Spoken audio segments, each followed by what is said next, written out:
in one way or another in our communities can be supportive of our children, helpful in making sure that they've got somebody, an adult, that they can look up to.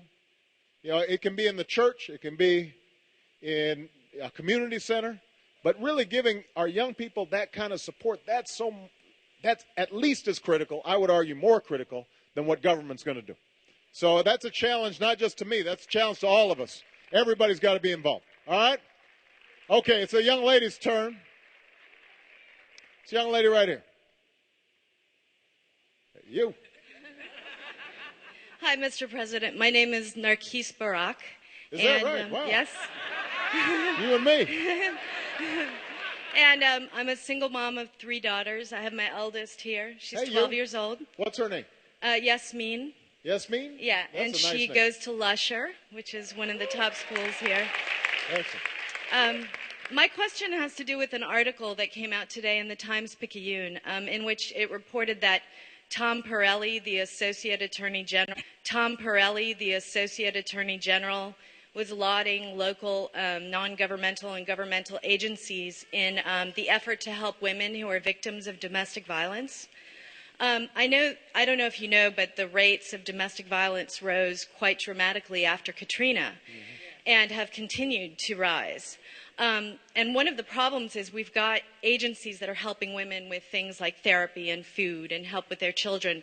The problem is that our legal aid clinics, Tulane, Loyola, NOLAC, all of these clinics have been so overburdened with cases that have to do with Katrina that a lot of people can't get access to legal help.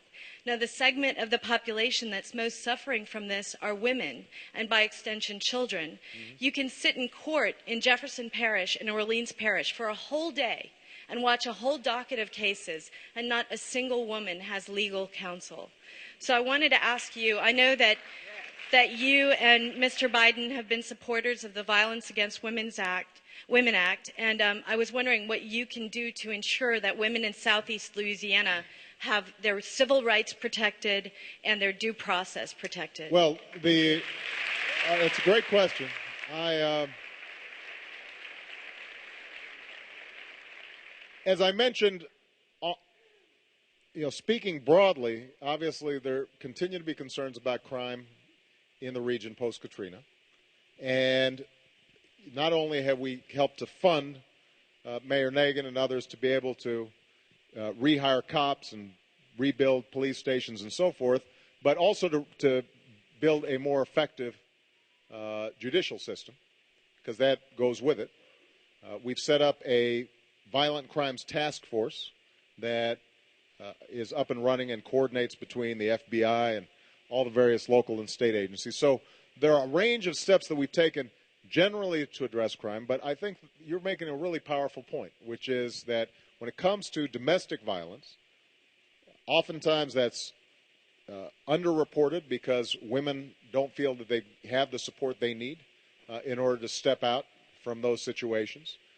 The issue of legal representation is still a big problem. So what I'd like to do is to learn more specifically about what's happening here. I will ask, I'll probably ask Tom Pirelli, since you mentioned him, who's Deputy Attorney General, to make sure that he investigates specifically how we can work more effectively with the legal aid organizations down here to provide more support. So thank you for bringing that to my attention. That's great. All right, it's a man's turn. It's a man's turn. I want to make sure. That gentleman right back there. Right. No, right, you. Yeah, right. You, right there. Good afternoon. My name is Gabriel Bourdonnais from here in New Orleans. My question is regarding FEMA reimbursements.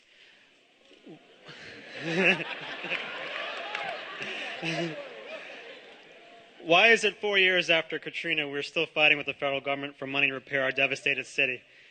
Delgado Community College, the largest vocational educational institution in the region, recently had to turn away 1,500 students because FEMA is only offering $19 million to repair buildings that suffered $40 million in damage. We have also been without a full-service public hospital for the last 4 years because FEMA,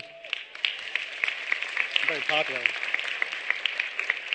We've been without a full-service hospital for the last 4 years because FEMA is offering $350 million less than the true damage costs incurred.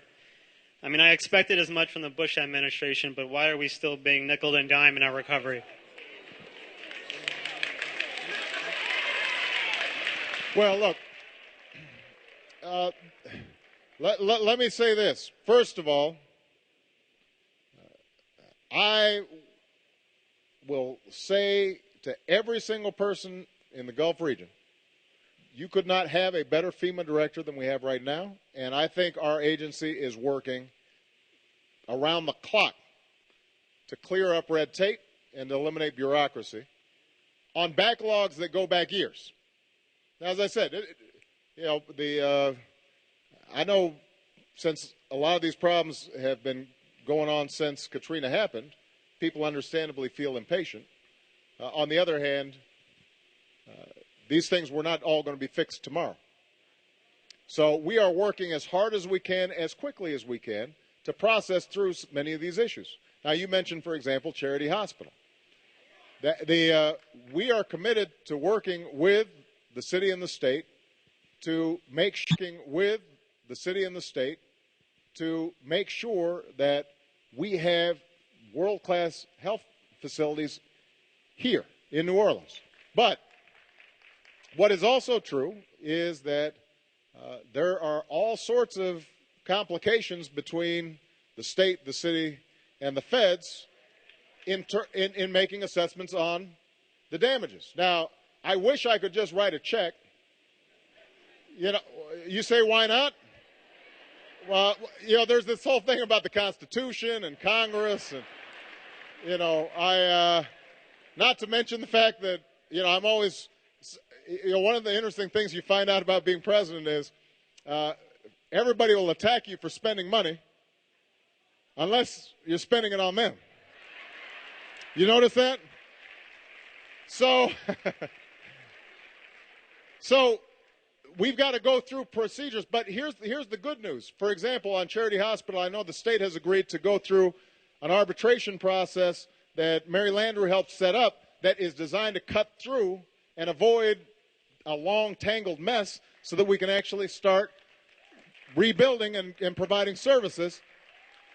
Janet Napolitano has done a great job in creating a bunch of alternative mechanisms to resolve these disputes. And Janet, how many have 76 of these disputes that we've already resolved?